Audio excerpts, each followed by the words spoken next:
Good morning.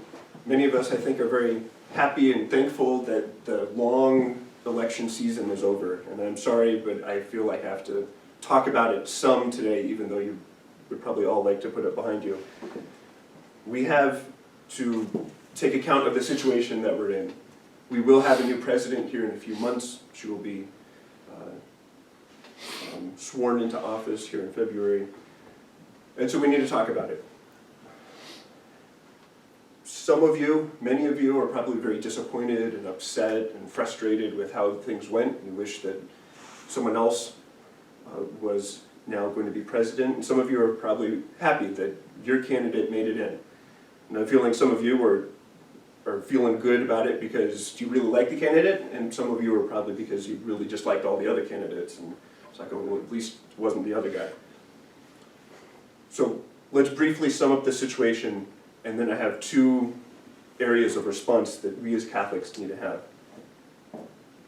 So in a few months, Hillary will be sworn in as President of the United States. And knowing from how humans act and how history works and all that, some of her actions as President will be good actions. And some of them will not be good actions. And that isn't unique of her, that's true of any one of us. There's a number of good things that she had proposed, and there's a number of things that we as a church definitely have problems with. So what is our response? The first two things, we need to support these good things that she will be doing, but we also need to boldly and clearly oppose all the bad things that she will probably be putting in, either resisting or refusing to follow new orders and policies. We can't give up the truth. So, in particular, for those of you who were opposed to her and are upset that she is going to be our new president, I want to focus on the first one. Don't go so far to think that every action of hers will be evil. Don't be like the person who assumes that anything coming out of her mouth is going to be false and evil and wicked, and then judge everything because of that. No, you have to judge, we all have to judge what she's actually saying, what she's actually doing at that moment. Don't just assume that because she's doing it, it has to be wrong. And because she will be doing some things that will be in line with Catholic teaching, that we should support, and we should back her up and help her to put forward in her own lives and her own communities. If all we focus on is the negative, then we can't work with her or her party or anyone who happens to support her. We're basically done. We exclude ourselves from everything going on in the country. And for those who voted for her and who are happy that your candidate came in, we also have to remember that she will most likely be making some policy decisions soon that are wrong and immoral. I hope that you supported her for the good things that she wants to do, and not because of these things that are clearly wrong and immoral.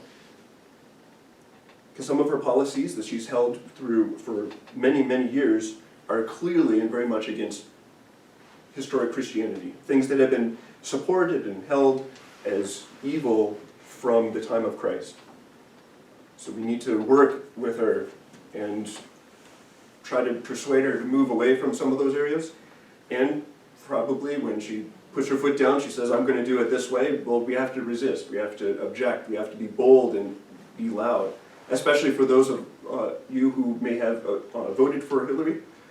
You have the moral responsibility to back that up and say, okay, look, I voted for you for this, but not for this. Don't do this. You're not speaking for me when it comes to these things.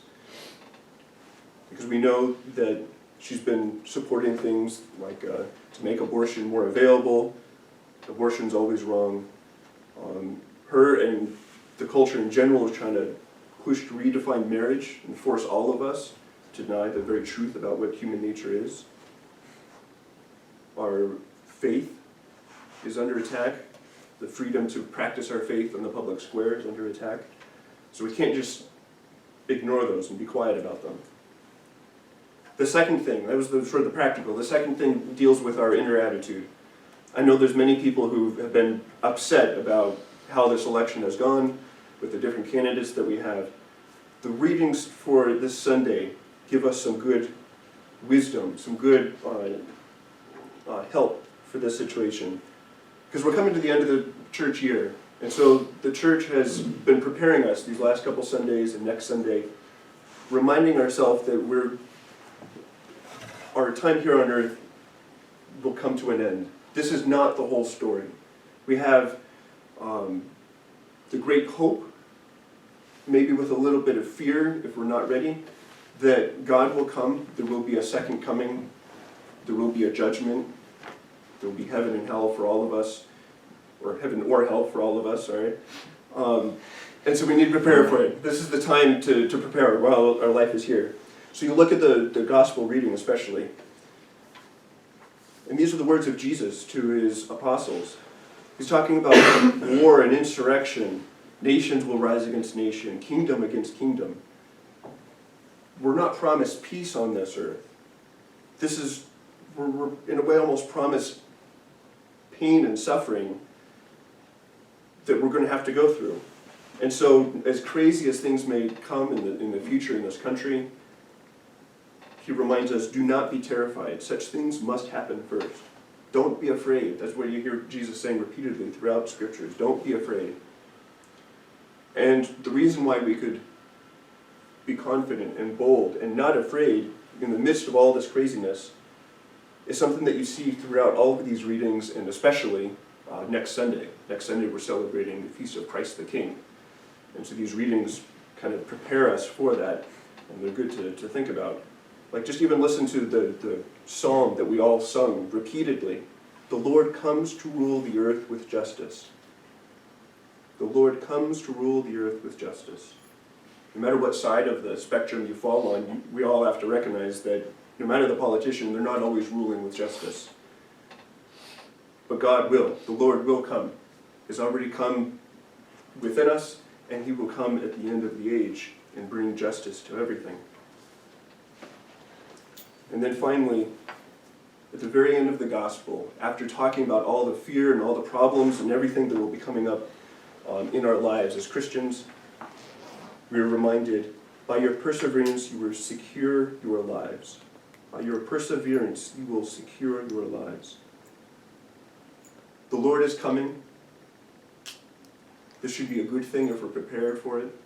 We have to persevere in the face of all these difficulties.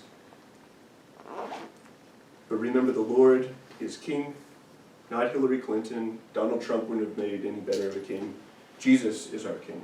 He is the one that we need to follow here, right now, and in heaven when we're with him for eternity.